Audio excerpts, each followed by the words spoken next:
Hello friends, welcome to back my channel. Today we are going to solve the NCERT exercise questions of physics. So let's start. तो हम लोग exercise का question solve करने जा रहे हैं physics का। तो चलिए शुरू करते हैं। हमारे एक्सरसाइज में फर्स्ट क्वेश्चन दिया है, उसमें कुछ सिचुएशंस एक्टिविटीज़ दी गई हैं और उसमें पूछा गया है कि जो वर्क है वहाँ पे वो वर्क हुआ है कि नहीं हुआ है, तो हम लोग को वो बताना है। तो पहला था कि सुमा is swimming in a pond. इसमें बोला गया है कि सुमा एक लड़की है जो कि पॉन्ड में तैर रही है। तो यहाँ पे बताना है कि वह जो है वो डन हुआ है कि नहीं। तो हम लोग कहेंगे कि हाँ, यहाँ पे वर्क डन हुआ है, क्योंकि जो सुमा है वो फोर्स लगा रही है और वो तैर रही है और वो मतलब अपनी जगह से इनिशियल पोजीशन से मतलब कुछ डिस्प्लेसमेंट कर रही है। इनिशियल से लेके फाइनल के बीच में कुछ डिस्प्लेसमेंट हो रहा है अंडर अ फोर्स। तो हम लोग कह सकते हैं कि ये सुमा ने वर्क डन किया है। फिर इसमें बोला गया है कि a donkey is carrying a load on its back. तो हम लोग यहाँ पे कहेंगे कि जो मतलब उसके ऊपर सामान रखा गया है इस एक्टिविटी में वर्क जो है वो डन नहीं हुआ है। क्यों? मान लीजिए हमारा गधा है, इसके ऊपर यहाँ पे सामान लदा हुआ है।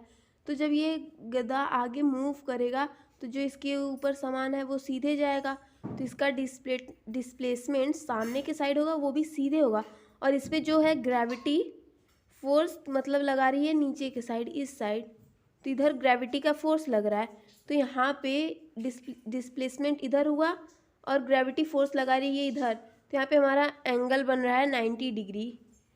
तो 90 और हमारा वर्क डन का फॉर्मूला होता है W is equal to F S cos theta. तो F और हमारा S इतना है, तो S की वैल्यू नहीं पता है, और कॉस और थीटा हमारा 90 डिग्री है। तो यहाँ पे 90 डिग्री पुट करेंगे और जब 90 डिग्री होता है तो उसकी वैल्यू 0 होती है। एफ एस इसका वैल्यू 0 हो जाएगा, 0। और अगर हम लोग 0 से किसी चीज़ का मल्टीप्लाई करते हैं तो उसका आंसर 0 आता है। तो जब 0 जूल वर्क डन होगा तो वहाँ पे हम लोग कहते हैं कि कोई भी वर्क डन नहीं हुआ है। अब तीसरा एक्टिविटी दिया है कि a windmill is lifting water from a well. इसमें बोला गया है कि एक विंडमिल है जो कि पानी को कैरी कर रहा है कुएं में से। तो इसमें फोर्स मतलब लग रहा है और वाटर डिस्प्लेस भी हो रहा है। तो हम लोग यहाँ पे कह सकते हैं कि यहाँ पे वर्क डन हुआ है। फिर यहाँ पे चौथा सिचुएशन मतलब एक्टिविटी है कि a green plant is carrying out a photosynthesis. जो कि एक ग्रीन प्लांट है और वो फोटोसिंथेसिस कर रही है। तो यहाँ पे हम लोग कहेंगे कि वर्क डन नहीं हुआ है, क्योंकि यहाँ पे जो ग्रीन प्लांट है उस पर कोई फोर्स भी नहीं लग रहा है और उसने कोई डिस्प्लेसमेंट भी नहीं किया है। तो हम लोग यहाँ पे कह सकते हैं कि यहाँ पे कोई भी वर्क डन नहीं हुआ है। अब पांचवा दिया है कि an engine is pulling a train. मतलब कि जो इंजन रहता है ट्रेन का वो ट्रेन को खींच रहा है। तो यहाँ पे फोर्स लग रहा है और ट्रेन मूव हो रही है। तो हम लोग यहाँ पे कहेंगे कि वर्क डन हुआ है, क्योंकि जो ट्रेन है उस पर फोर्स लग रहा है और जिस साइड मान लो इंजन है वो ट्रेन को खींच रहा है तो ट्रेन चल भी रही है, मतलब कुछ डिस्प्लेसमेंट भी हुआ है। तो यहाँ पे हम लोग कहेंगे कि वर्क डन हुआ है। छठवां है food grains are getting dried in the sun. मतलब कि जो फूड ग्रेन्स हैं उनको, जो अनाज है उनको धूप में सुखाने के लिए रखा गया है। तो इसमें बोला गया है कि यहाँ पे यहाँ पे वर्क डन होगा कि नहीं होगा। तो हम लोग कहेंगे कि यहाँ पे वर्क डन नहीं होगा, क्योंकि जो ग्रेन्स है वो एक बार फैला दिए गए हैं, उनमें ना कोई फोर्स लग रहा है उन पर और ना ही वो कोई डिस्प्लेसमेंट कर रहे हैं। तब फिर हम लोग साइंस के हिसाब से कह देंगे कि यहाँ पे कोई भी वर्क डन नहीं हुआ है। और उसके बाद a sail boat is moving due to wind energy. अब यहाँ पे जैसे कि नाव रहता है, मूवीज़ में देखे होंगे कि ऊपर कपड़ा रहता है, जिस साइड हवा चलती रहती है उसी साइड उस कपड़े को मुड़ा दिया जाता है, जिससे कि हवा जिस साइड चले उसी साइड हम लोग की नाव भी चले। तो वैसा कुछ है। और यहाँ पे जो विंड है वो फोर्स लगा रही है और उसके वजह से जो बोट है वो आगे बढ़ रही है। तो उस पर फोर्स भी लग रहा है और वो बोट कुछ डिस्प्लेसमेंट भी कर रही है। तो यहाँ पे हम लोग कह सकते हैं कि वर्क डन हुआ है। और हमारा दूसरा क्वेश्चन है, an object thrown at a certain angle to the ground moves in a curve path and falls back to the ground. The initial and the final points of the path of the object lie on the same horizontal line. What is the work done by the force of gravity on the object? इस question में बोला गया है कि एक object जो है वो अर्थ से किसी एंगल से फेंका गया है ऊपर, वो कर्व पाथ ट्रैवल करके वापस अर्थ मतलब ग्राउंड पे गिर गया है।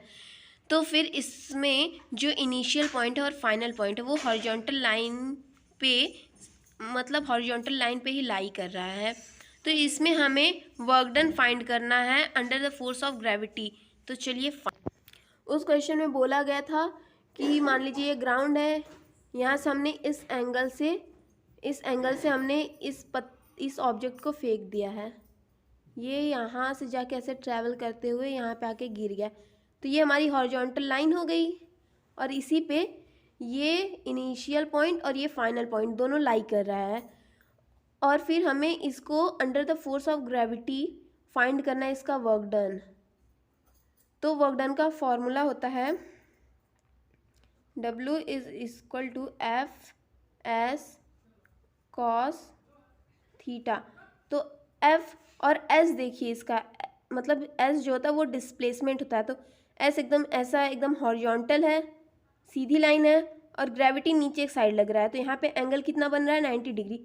तो S कॉस 90 डिग्री। अभी इसके ऊपर जो एक डोंकी वाला था उसमें बता रहे थे जहाँ पे कॉस 90 होता है उसकी वैल्यू 0 होती है। तो एफ एस यहाँ पे 0 हो जाएगा। तो अगर हम लोग किसी भी चीज़ का 0 से मल्टीप्लाई करते हैं तो उसका आंसर हमें मिलता है 0। तो यहाँ पे जो वर्क डन हुआ है तो हम लोग लिख सकते हैं therefore the work done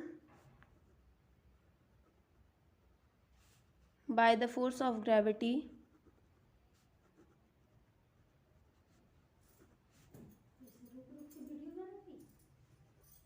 on the object is 0 joule. तो हमारा जो 0 जूल है वही आंसर हो जाएगा। और जो हमारा तीसरा क्वेश्चन है उसमें बोला गया है कि a battery lights a bulb, मतलब कि एक बैटरी लगाया गया है जिससे एक बल्ब है वो जल रहा है। तो उसमें हमें बताना है कि एनर्जी किस किस फॉर्म में वो चेंज हुआ है, मतलब ये पूरा प्रोसेस होते समय वो एनर्जी किस किस फॉर्म में चेंज हुआ है। एक होता है ना कि energy neither be created nor be destroyed. तो जितना भी रहता है वो मतलब कंजर्व रहता है, भले से वो डिफरेंट फॉर्म्स में हो। तो यहाँ पे जो बैटरी है यहाँ पे ये रहेगा केमिकल एनर्जी। तो यहाँ पे केमिकल लिख लेंगे।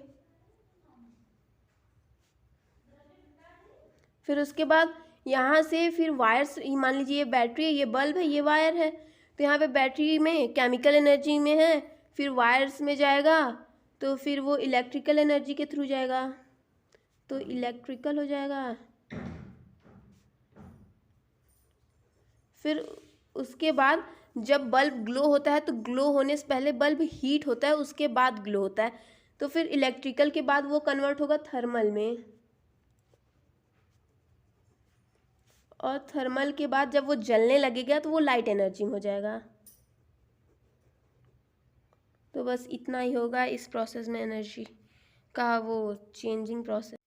क्वेश्चन नंबर 4 में बोला गया है कि एक ऑब्जेक्ट है जिसका मास 20 kg है और उसकी वेलोसिटी 5 मीटर पर सेकेंड से 2 मीटर पर सेकेंड हो गई। उसके ऊपर जब फोर्स लग रहा था तब, तो हमें इसका वर्क डन फाइंड करना है। मतलब कि इसमें बोला गया कि एक ऑब्जेक्ट है जो कि 20 kg का है, उस पर हम लोग फोर्स लगा रहे हैं और उसकी वेलोसिटी चेंज हुई है 5 मीटर पर सेकेंड से लेके 2 मीटर पर सेकेंड तक।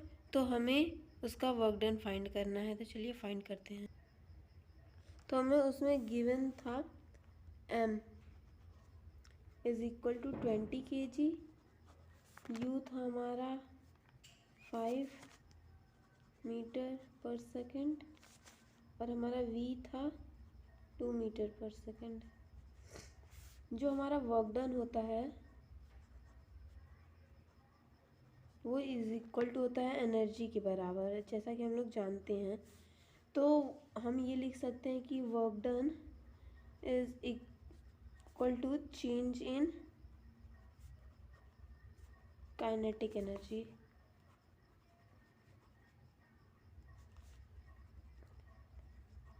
तो यहाँ पे हम लोग तो फिर यहाँ पे हम लोग के ई लिख देंगे। Kinetic energy equal to half M V square minus half M U का स्क्वायर। तो हाफ और हमारा मास है 20 kg और हमारा जो v है यहाँ पे देखिए 2 मीटर है पर सेकेंड है, तो यहाँ पे 2 का स्क्वायर हो जाएगा माइनस हाफ मास हो जाएगा 20, u हमारा है 5, तो यहाँ पे 5 का स्क्वायर हो जाएगा और ये 2 10 जा 20 कट जाएगा और यहाँ पे भी ये 10 टाइम्स में कट जाएगा। तो 10 इंटू 2 का स्क्वायर हो जाएगा 4 माइनस 10 इंटू 5 का स्क्वायर 25। इन दोनों को मल्टीप्लाई कर देंगे तो हमारा हो जाएगा यहाँ पे 40 माइनस 250।